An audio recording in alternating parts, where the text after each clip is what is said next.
आइए दोस्तों, स्वागत है दोस्तों आप सभी का इस यूट्यूब चैनल पे। यदि आप भी 20 फरवरी का साइंस का एग्ज़ाम देने वाले मैट्रिक का छात्र है तो यह वीडियो आपके लिए बहुत इंपॉर्टेंट होने वाला है, क्योंकि इस वीडियो में हम बताने वाले हैं साइंस का वैसे वस्तुनिष्ठ प्रश्न जो बिल्कुल आपको बोर्ड एग्जाम में पूछा जाएगा। तो जैसे कि आप लोगों का समय बहुत कम बचा है तो आप लोगों को अब वही पढ़ने की आवश्यकता है जो बिल्कुल आपके बोर्ड एग्जाम 2024 में पूछे जाए।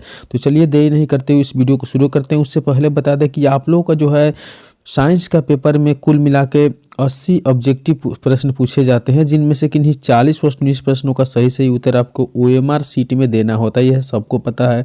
तो चलिए हम देरी नहीं करते हुए वीडियो को शुरू करते हैं और देखते हैं कि आज का वीडियो का पहला प्रश्न क्या है। बिल्कुल एक एक प्रश्न जो है इंपॉर्टेंट है, मॉडल पेपर से लिया हुआ प्रश्न है।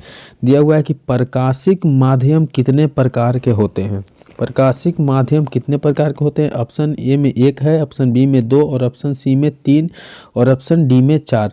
तो याद रखें प्रकाशिक माध्यम जो होता है वह आपको 3 प्रकार का होता है। चलिए बढ़ते हैं अगले प्रश्न की ओर, देखते हैं। दूसरा नंबर प्रश्न दिया हुआ है कि तरंग दैर्ध्य का सामान्यतः व्यक्त किया जाता है। तरंग दैर्ध्य को सामान्यतः व्यक्त किया जाता है कैंडिलेट के रूप में या जूल के रूप में या एम्पियर के रूप में या एंगस्ट्रम के रूप में। तो याद रखना है कि 2 नंबर प्रश्न का सही उत्तर है वह ऑप्शन सी अर्थात एम्पियर के रूप में, यानी तरंग दैर्ध्य को जो है व्यक्त किया जाता है वो एम्पियर के रूप में। ऑप्शन सी इसका बिल्कुल सही उत्तर है। अगले प्रश्न देखेंगे। 3 नंबर प्रश्न दिया हुआ है कि 1 यूनिट विद्युत ऊर्जा का मान है। 1 यूनिट विद्युत ऊर्जा का मान क्या होगा। तो इस प्रश्न का जो सही उत्तर है वह ऑप्शन डी अर्थात देख पा रहे हैं 3.6 गुने 10 के पावर 6 जूल। कितना है 3.6 गुने 10 के पावर 6 जूल, इसका बिल्कुल सही उत्तर है। चलिए बढ़ते हैं अगले प्रश्न की ओर और 4 नंबर प्रश्न देखेंगे। दिया हुआ है कि खिलौना में किस सेल का उपयोग होता है।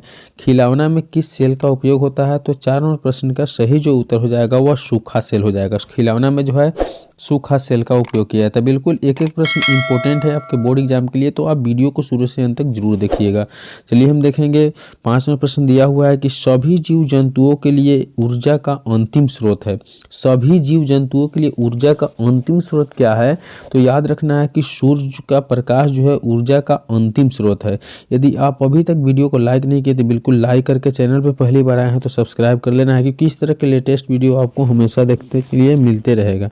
6 नंबर प्रश्न देखेंगे। दिया हुआ है कि लेंस की फोकस दूरी f और वक्रता त्रिज्या r में क्या संबंध है। तो लेंस की फोकस दूरी जो f होता है और वक्रता त्रिज्या जो r होता है उसमें संबंध पूछा जा रहा है। तो 6 नंबर प्रश्न का सही उत्तर हो जाएगा ऑप्शन बी अर्थात f बराबर क्या होता है r/2। f बराबर होता है r/2। अगले प्रश्न की ओर बढ़ेंगे और 7 नंबर प्रश्न देखेंगे। दिया हुआ है निम्न में से किस माध्यम का अपर्तनांक अधिक है। निम्न में से किस माध्यम का अपर्तनांक अधिक है। तो याद रखना है कि हीरा का अपर्तनांक सबसे क्या होता है अधिक होता है। अगले प्रश्न 8 नंबर प्रश्न देख रहे हैं। दिया हुआ है कि सामान्य दृष्टि के लिए सुस्पष्ट की अल्पतम दूरी कितना होता है। सामान्य आँख के लिए जो होता है अल्पतम दूरी कितना होता है।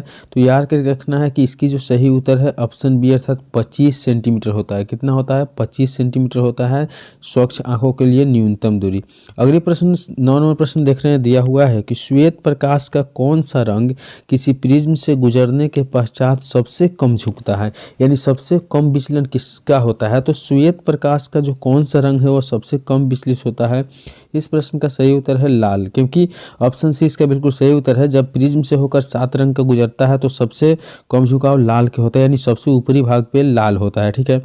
10 नंबर प्रश्न देखेंगे। दिया हुआ है कि निकट दृष्टि को किस लेंस के उपयोग द्वारा संशोधित किया जा सकता है, यानी निकट दृष्टि को जो है किस लेंस के द्वारा दूर किया जा सकता है, ये आपसे पूछा जा रहा है। तो 10 नंबर प्रश्न का जो सही उत्तर हो जाएगा वो ऑप्शन ए अर्थात अवतल लेंस के द्वारा जो है निकट दृष्टि दोष को क्या किया जा सकता है संशोधित किया जा सकता है। अगले प्रश्न 11 नंबर प्रश्न दिया हुआ है कि वैद्युत प्रतिरोधकता निर्भर करता है। वैद्युत प्रतिरोधकता निर्भर करता है। तो 11 नंबर प्रश्न का सही उत्तर क्या हो जाएगा ऑप्शन डी अर्थात इनमें से सभी पर, जैसे कि चालक की लंबाई पर, चालक की अनुप्रस्थ काठ पर और चालक के पदार्थ की प्रकृति पर। अगले प्रश्न की ओर बढ़ेंगे और 12 नंबर प्रश्न देखेंगे। दिया हुआ है कि विद्युत शक्ति का एसआई मात्रक क्या है। विद्युत शक्ति का एसआई मात्रक क्या है। ऐसे ऐसे प्रश्न आपके बोर्ड एग्जाम में निश्चित रूप से आते हैं। तो विद्युत शक्ति का जो एसआई मात्रक होता है बिल्कुल वाट होता है। ऑप्शन ए बिल्कुल इसका सही उत्तर है। अगले प्रश्न की ओर बढ़ेंगे और देखेंगे। दिया हुआ है कि काकरा पार क्या है। काकरा पार नाभिकीय विद्युत संयंत्र किस राज्य में स्थित है। तो काकरा पार जो है नाभिकीय विद्युत संयंत्र जो है किस राज्य में स्थित है, यही पूछा जा जा रहा है।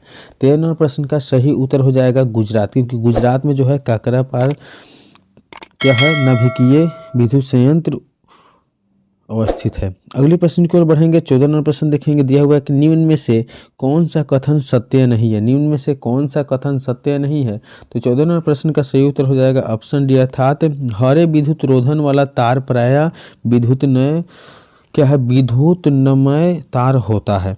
अगले प्रश्न की ओर बढ़ेंगे और देखेंगे 15 नंबर प्रश्न क्या है। बिल्कुल एक एक प्रश्न इंपॉर्टेंट है इस वीडियो के माध्यम से, तो शुरू से अंत तक जरूर आप लोग बने रहिएगा। दिया हुआ है कि फ्लेमिंग के वाम हस्त नियम में बाएं हाथ का मध्यमा संकेत करती है। फ्लेमिंग के जो वाम हस्त नियम होता है, यानी बायां हाथ के जो नियम होता है, उसमें मध्यमा संकेत क्या करती है, क्या बताती है, तो 15 नंबर प्रश्न का सही उत्तर है सी, अर्थात चालक में प्रवाहित विद्युत धारा की दिशा बतलाती है। किससे बतलाती है, चालक में प्रवाहित विद्युत धारा के दिशा बतलाती है।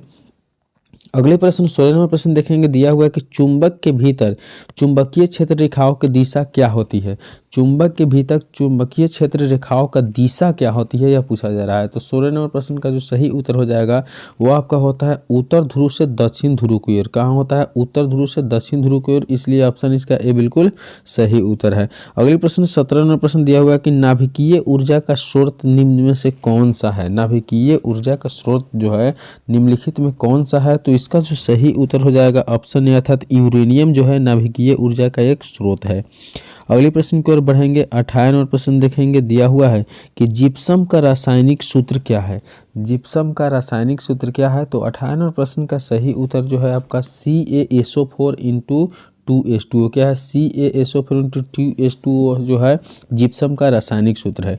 अगले प्रश्न दिया हुआ है 19 नंबर में कि क्लोरीन यानी Cl की परमाणु संख्या कितनी होती है। क्लोरीन की परमाणु संख्या कितनी होती है, याद रखना है कि क्लोरीन का परमाणु संख्या जो होती है 17 होती है, इसलिए ऑप्शन डी इसका बिल्कुल सही उत्तर है। अगली प्रश्न की ओर बढ़ेंगे और 20 नंबर प्रश्न देखेंगे। दिया हुआ है कि सामान्यतः एथेनॉल को क्या कहा जाता है। सामान्यतः जो है एथेनॉल को क्या कहा जाता है, तो 20 नंबर प्रश्न का जो सही उत्तर हो यह याद रखना है कि एल्कोहल कहा जाता है। सामान्यतः एथेनॉल को कहा जाता है एल्कोहल। अगले प्रश्न की ओर बढ़ेंगे और 21वां प्रश्न देखेंगे। दिया हुआ है कि काली चूना का रासायनिक अनुसूत्र क्या है। काली चूना का रासायनिक अनुसूत्र क्या है, तो 21वां प्रश्न का जो सही उत्तर है ऑप्शन बी, अर्थात CaO यानी कैल्शियम ऑक्साइड जो है काली चूना का रासायनिक अनुसूत्र है। अगली प्रश्न की ओर बढ़ेंगे और देखेंगे 22 नंबर प्रश्न दिया हुआ है कि जल के विद्युत क्या है, जल के विद्युत अपघटन में कैथोड पर कौन सा गैस मुक्त होता है। जल के विद्युत अपघटन में कैथोड पर कौन सा गैस मुक्त होता है, तो 22 नंबर प्रश्न का सही उत्तर ऑप्शन बी, अर्थात हाइड्रोजन गैस मुक्त होता है। कौन सा गैस, हाइड्रोजन गैस जो है मुक्त होता है। अगले प्रश्न की ओर बढ़ेंगे और 23 नंबर प्रश्न देखेंगे। बिल्कुल एक एक प्रश्न इंपॉर्टेंट है इस वीडियो में, शुरू से अंत तक जरूर बने रहिएगा। 23 नंबर प्रश्न दिया हुआ है कि बेकिंग सोडा का रासायनिक सूत्र क्या है। बेकिंग सोडा जो है उसकी रासायनिक सूत्र क्या होगा, तो 23 नंबर प्रश्न की जो सही उत्तर है ऑप्शन ए, अर्थात NaHCO3। NaHCO3 जो है बेकिंग सोडा का रासायनिक सूत्र है। अगले प्रश्न की ओर बढ़ेंगे। 24 नंबर प्रश्न देखेंगे कि कौन सा पदार्थ नीले लिटमस पत्र को लाल कर देता है। कौन सा पदार्थ जो है नीले लिटमस पत्र को लाल कर देता है, तो 24 नंबर प्रश्न का सही उत्तर है ऑप्शन ए, अर्थात अम्ल जो है नीले लिटमस पत्र को क्या कर देता है, लाल कर देता है। 25 नंबर प्रश्न में दिया हुआ है कि मिल्क ऑफ मैग्नीशियम का pH मान है। मिल्क ऑफ मैग्नीशियम का pH मान कितना है, तो 25 नंबर प्रश्न का सही उत्तर हो जो है ऑप्शन डी, अर्थात 10.5 जो है मिल्क ऑफ मैग्नीशियम का pH मान है। अगली प्रश्न की ओर बढ़ेंगे और 26 नंबर प्रश्न देखेंगे। दिया हुआ है कि निम्न में से कौन सा धातु चमकीला है।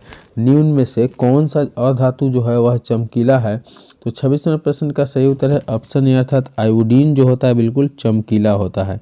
अगली प्रश्न दिया हुआ है कि निम्न में कौन सा धातु अत्यधिक अभिक्रियाशील है। निम्न में कौन सा धातु अत्यधिक अभिक्रियाशील है, तो 27 नंबर प्रश्न का जो सही उत्तर हो जाएगा ऑप्शन बी, अर्थात सोडियम जो होता है अधिक अभिक्रियाशील होती है। अगले प्रश्न की ओर बढ़ेंगे। 28 नंबर प्रश्न दिया हुआ है कि ऑक्सीजन परमाणु के बाह्यतम कक्षा में इलेक्ट्रॉनों की संख्या कितनी होती है। ऑक्सीजन परमाणु के बाह्यतम कक्षा में इलेक्ट्रॉनों की संख्या कितनी होती है, तो 28वें प्रश्न का जो सही उत्तर है ऑप्शन बी, अर्थात 6 होती है। कितनी होती है, 6 होती है। अगले प्रश्न की ओर बढ़ेंगे। 29 नंबर प्रश्न दिया हुआ है कि ब्यूटेनॉन एक कार्बनिक यौगिक है जिसका क्या है, प्रक्रियात्मक समूह है। ब्यूटेनॉन एक कार्बनिक यौगिक है जिसका प्रक्रियात्मक समूह क्या होता है। तो 29 नंबर प्रश्न का जो सही उत्तर हो जाएगा वह ऑप्शन आपका सी अर्थात कीटोन। क्या हो जाएगा, कीटोन इसका बिल्कुल सही उत्तर है। अगले प्रश्न की ओर बढ़ेंगे और 30 नंबर प्रश्न दिया हुआ है कि नाइट्रोजन के दो परमाणुओं के बीच कितने अबंध बनते हैं। यानी नाइट्रोजन के दो परमाणुओं के बीच कितने अबंध बनते हैं।